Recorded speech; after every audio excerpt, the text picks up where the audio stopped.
Então, nada disso é real? O que é o real? Qual a sua definição do real? Se você quiser falar sobre o que você pode tocar, sobre o que você pode saborear, sobre o que você pode ver e sentir, então o real é apenas um sinal elétrico interpretado pelo seu cérebro. Pelo seu cérebro, pelo seu cérebro, pelo seu cérebro. Nós criamos e percebemos nosso mundo simultaneamente, e nossa mente faz isso tão bem que nós nem percebemos. Nós nem percebemos, nós nem percebemos, nós nem percebemos.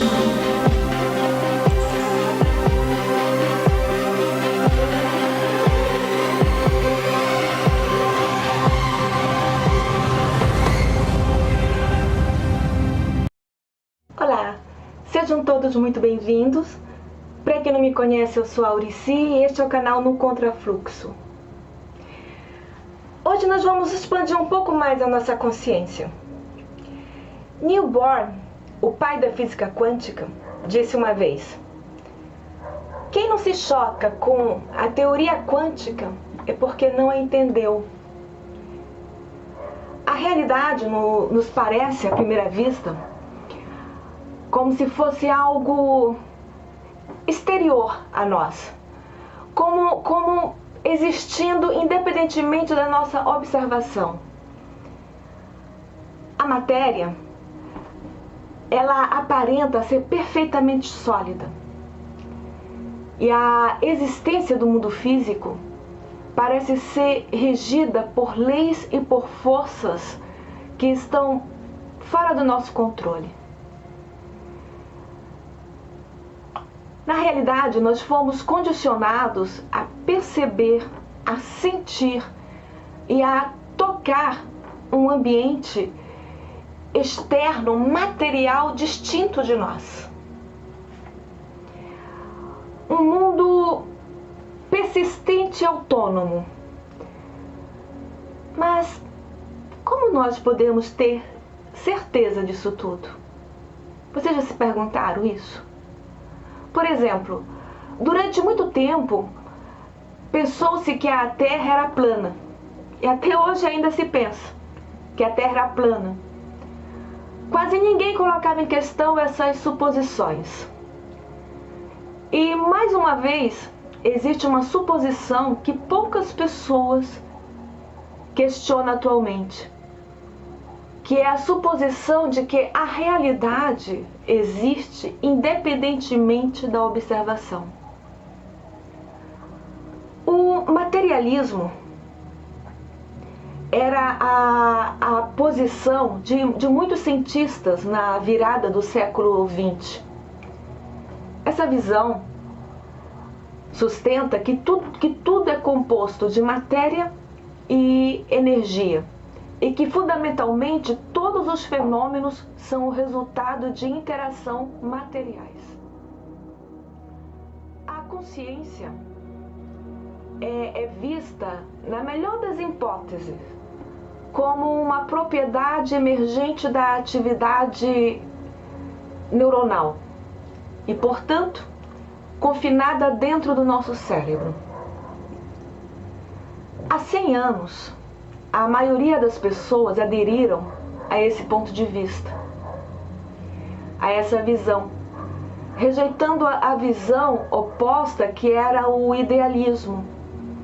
Essa visão, o idealismo, ela considera que a natureza última da realidade repousa na consciência.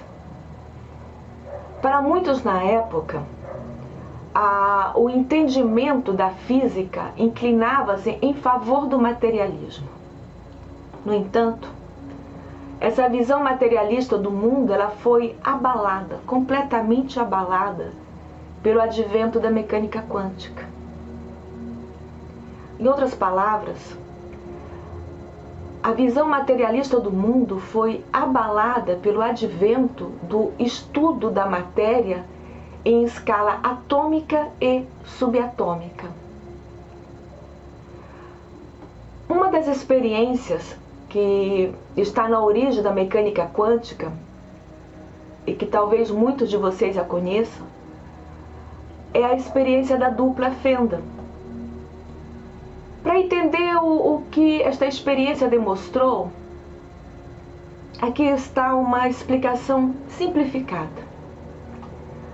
As partículas subatômicas eram consideradas como pequenos pedacinhos de matéria e não como ondas. Sendo que, ao enviar os elétrons através de uma dupla fenda, eles agiam como ondas em vez de pequenos pedaços de matéria. Mesmo enviando um elétron de cada vez, obtemos o mesmo resultado. Porém, ao colocar um aparelho de medição no nível das fendas, o resultado muda e os elétrons se comportam como esperado e não mais como ondas. Max Born apresenta uma explicação para isso. Ele diz: independentemente da observação, as partículas existem enquanto função de ondas de probabilidade. Esta última representa um conjunto de potencialidades em vez de objetos reais. O próprio ato de observação provoca o colapso da função de onda de probabilidade na forma de matéria. A conclusão foi, portanto, que a matéria não existe independentemente da observação ou da medição, perturbando assim completamente a visão materialista. Niels Bohr disse o seguinte: o bom senso, que gostaria que os objetos existam de maneira objetiva, independentemente de nossa observação, torna-se obsoleto quando consideramos a física quântica. Na época, nem todos gostaram da conclusão que estava surgindo. Foi um reboliço. Alguns pensaram e alguns ainda pensam que deve haver outra explicação e não este fenômeno que conhecemos como o problema da medição. Aliás, se você quiser ver o medo nos olhos de um físico, tudo o que você precisa fazer é dizer estas palavras: o problema da medição. Resumindo, este problema é quando um átomo só aparece em um lugar específico se você o medir. Em outras palavras, um átomo está disseminado em um lugar até que um indivíduo consciente decida de observá-lo. Assim sendo, o ato de medição ou de observação cria um universo. Vocês sabiam que Einstein, em particular, não aceitava a ideia segundo a qual a realidade física pudesse depender da observação? Ele disse uma vez: gosto de pensar que a Lua está lá, mesmo que eu não olhe para ela.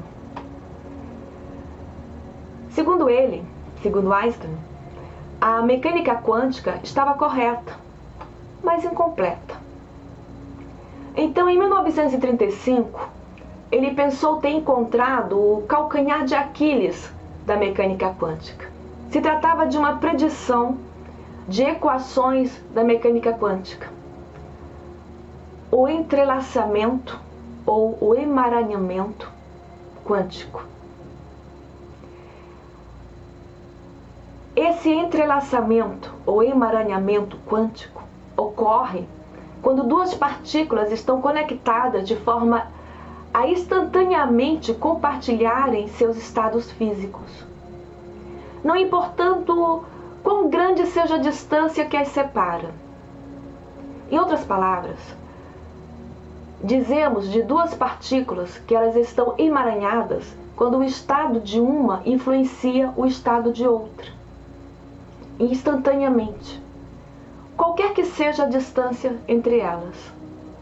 Então, se realizarmos uma medição ou uma observação em uma partícula emaranhada, nós exercemos assim um efeito instantâneo sobre a sua parceira emaranhada, qualquer que seja a distância entre elas. Para Einstein, esta ideia é inconcebível. De acordo com a relatividade geral, nada pode exceder a velocidade da luz. Ele chamou esse efeito de ação fantasmagórica à distância.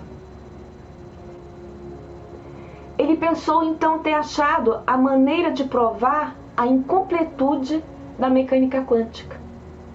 Para ele, o estado das partículas intricadas é pré-definido antes de ser observado. Niels Bohr, por sua vez, estava convicto de que o estado das partículas era definido no momento mesmo da observação. Bom, por não ter encontrado, na época, uma forma de verificar uma ou outra hipótese, a questão ficou suspensa até os anos 60. Aí, nos anos 60, Joe Bell criou uma teoria e propôs uma equação capaz de separar os dois pontos de vista. Se o resultado desta equação fosse inferior a 2, então Einstein estaria certo. E assim, as propriedades das partículas são definidas antes de serem observadas. Por outro lado, se o resultado dessa equação fosse superior a 2, então seria Bohr a estar certo, e assim as propriedades das partículas são definidas no momento mesmo em que elas são observadas. Essa ideia pôde ser testada em 1982 pelo físico Alan Aspect.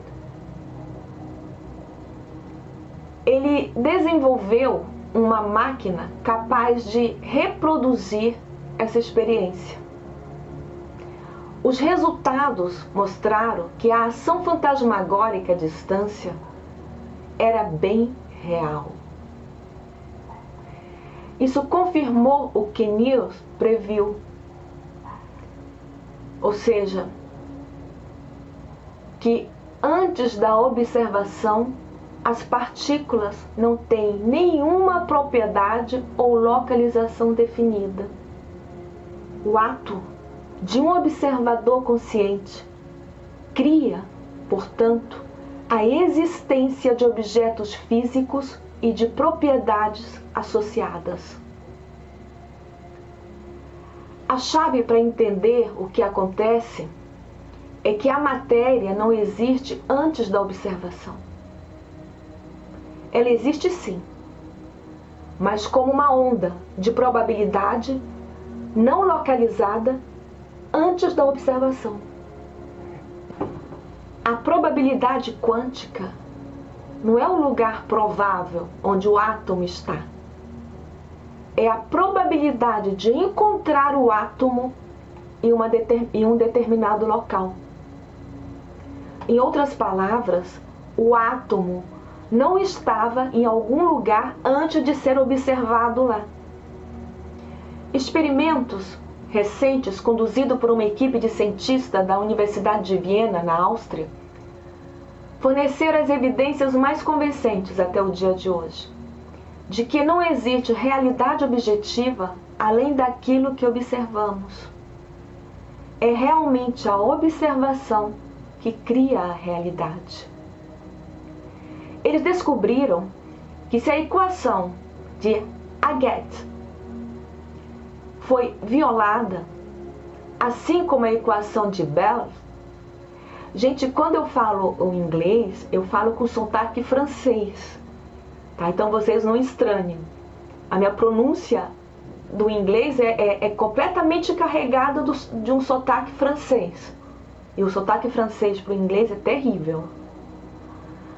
Continuando. Mesmo que admitamos influências instantâneas, as medições quânticas não se encaixam com a ideia de realidade objetiva.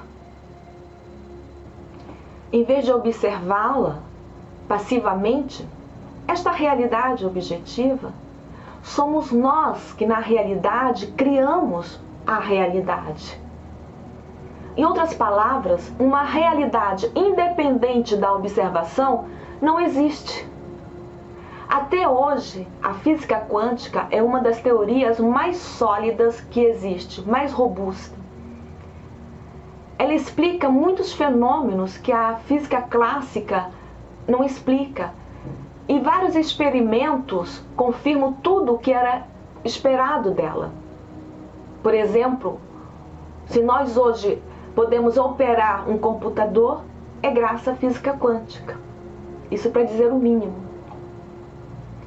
No entanto, muitos tentaram e ainda tentam fazer uma distinção entre o mundo quântico e o mundo macroscópico. Se considerarmos os átomos como sendo os blocos de construção do universo macroscópico, nós não podemos separar os dois. Dizer que o mundo macroscópico escapa às leis do mundo quântico é um pouco como dizer que uma casa escapa às forças que atuam sobre os tijolos que a compõem. É a mesma coisa. Neil Bohr disse uma vez: todas as coisas que chamamos de reais são feitas de coisas que não podem ser consideradas como reais. Heisenberg complementa: os átomos ou as partículas elementares em si não são reais. Eles formam um mundo de potencialidades ou possibilidades, em vez de coisas ou de fatos. Planck declara uma vez: tendo dedicado toda a minha vida à ciência mais racional que possa existir, o estudo da matéria, eu posso pelo menos lhe dizer isso baseado nas minhas pesquisas sobre o átomo. A matéria, como tal, não existe. Toda a matéria existe apenas em virtude de uma força que faz vibrar as partículas e mantém este minúsculo sistema solar do átomo. Nós devemos assumir que por trás dessa força existe uma consciência e um espírito inteligente. Este espírito é a matriz de toda a matéria. Eu considero a matéria como sendo derivada da consciência. Não podemos ir além da consciência. Tudo que vemos como existente pressupõe a consciência. Erwin diz: a consciência não pode ser descrita em termos físicos, porque a consciência é absolutamente fundamental. Eugène diz: o estudo do mundo objetivo nos leva à conclusão científica de que o conteúdo da consciência é a realidade última. Vocês lembram de uma frase que o Joe Dispenza diz quase em todos os vídeos? Não só ele, como o Greg e todos os outros.